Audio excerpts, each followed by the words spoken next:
There's a message that I would like to share with my grandmother. Now, I'm not really sure how she would respond, but I think it's something she'd like to know.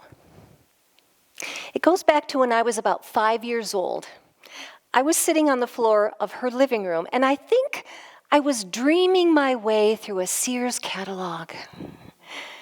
She was sitting in her chair working on one of her many craft projects.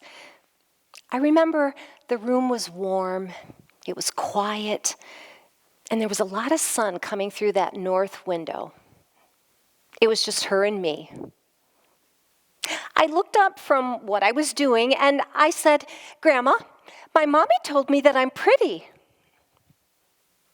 Now at 5, I don't think I was bragging, and I don't really think I was looking for confirmation. I think I was just a little girl who was repeating what her mommy had told her, what many moms tell their little ones. But I have to tell you, in that moment, for a split second, the room suddenly felt heavy. It was as if everything stopped. And her eyes shifted directly to mine, and with very little expression, she said, "Well, pretty is as pretty does, and you do pretty awful." And that was it, nothing more. Now, I loved my grandma, and she's since passed, and this story is not to make her out to be the villain or me the victim. I don't believe she realized the weight of those words, and why she said what she said, I really have no idea, but I do know this. I carried those words around with me like invisible luggage. Because words don't just disappear. They stay with us long after the moment. And that's when I learned how words can really, truly shape a story. So here's what I understand now that I didn't at 5. My mom told me I was pretty because she loved me. That's what moms do. They support their little ones. Families give us love. They give us safety. But it left me wondering and questioning and second-guessing, and quite frankly, I was confused. After what my grandma just said, how does the world really see me? And that question continued to hang around, and as you've probably guessed, it wasn't the last time that words would stay. Like most of you, I can point to more than one moment when something said casually really didn't feel casual at all. Most of us can name one single hurtful sentence much faster than we can 10 kind ones. And that was true for me until I caught my first glimmer of belief outside of my family. I was in high school, an underclassman, the youngest, auditioning to be a majorette in the high school marching band. Well, most of the upperclassmen girls, the more seasoned girls, chose upbeat pop songs that were being played on the radio. But unfortunately, I only had access to my mom and dad's record collection, so I ended up choosing a ragtime piece by Scott Joplin from the movie soundtrack, The Sting. Oh, I know I got so many eye rolls. It was weird. I know it was different. But when my audition was over, the band director, Mr. Douglas, looked me straight in the eye and he said, "Christine, you were a breath of fresh air." And I can't tell you how much that moment mattered.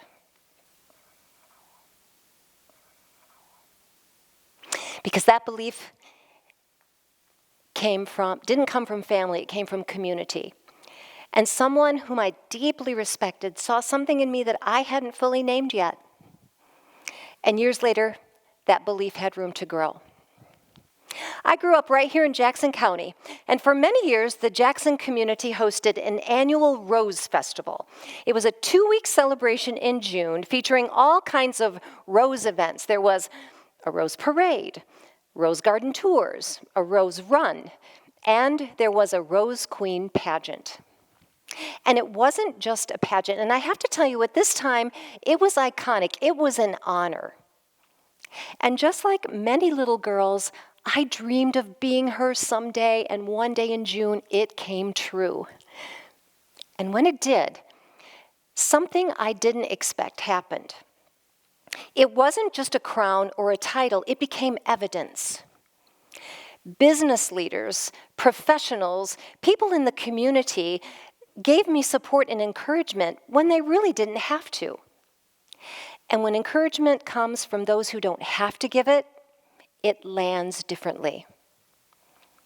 And that's when I began to understand something else. Family gives us love. Community gives us belief.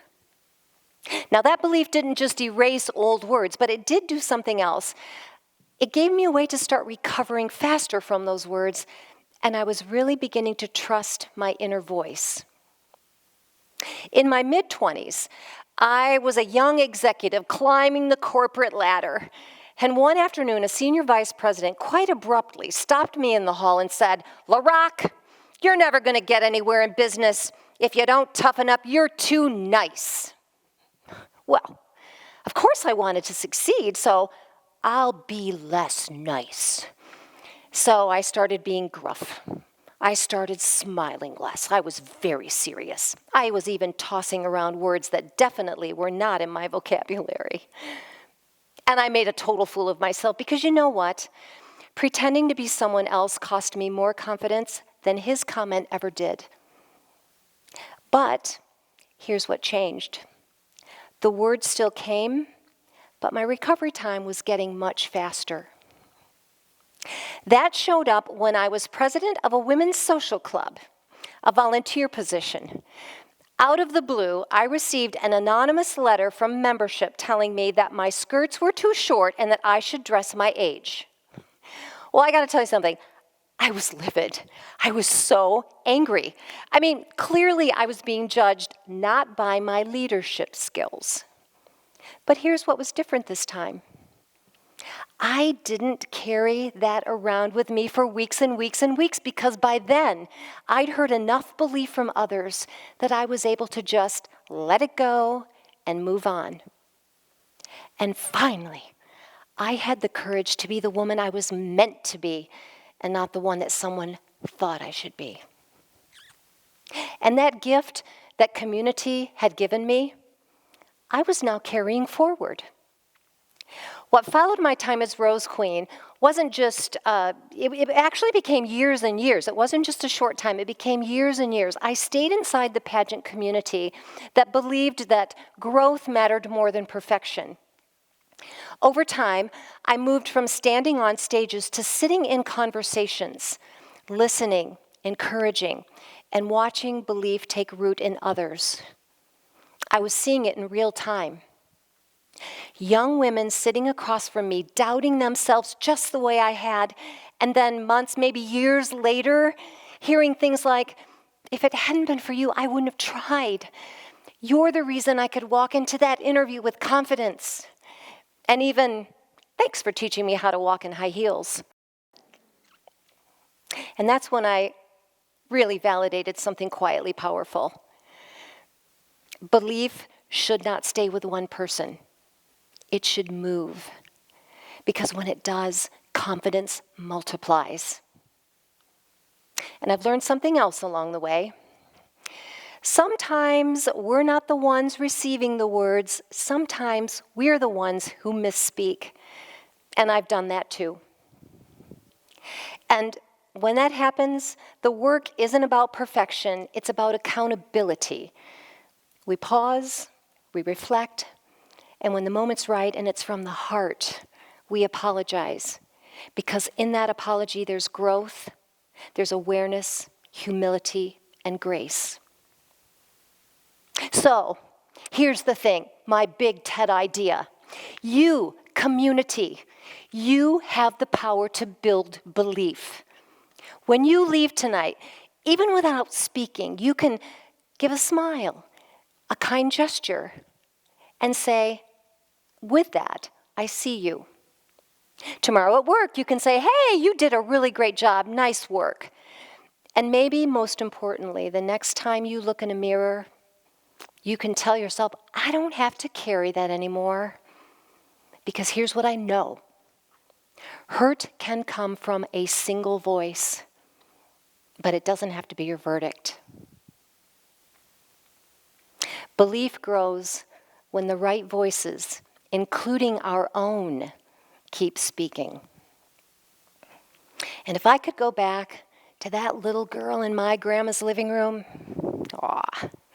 I'd look at her and I'd say, "My darling, your family told you who you were because they loved you. And one day, the world will believe it because people will choose to. One careless sentence doesn't get to write your story, my love. But one day, the words your community chooses to speak around you over time will shape and influence who you become. And then guess what?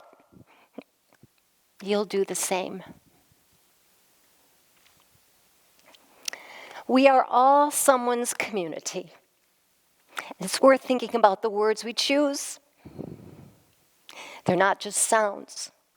They're tools. They're blueprints. They're seeds. They're the words that stay.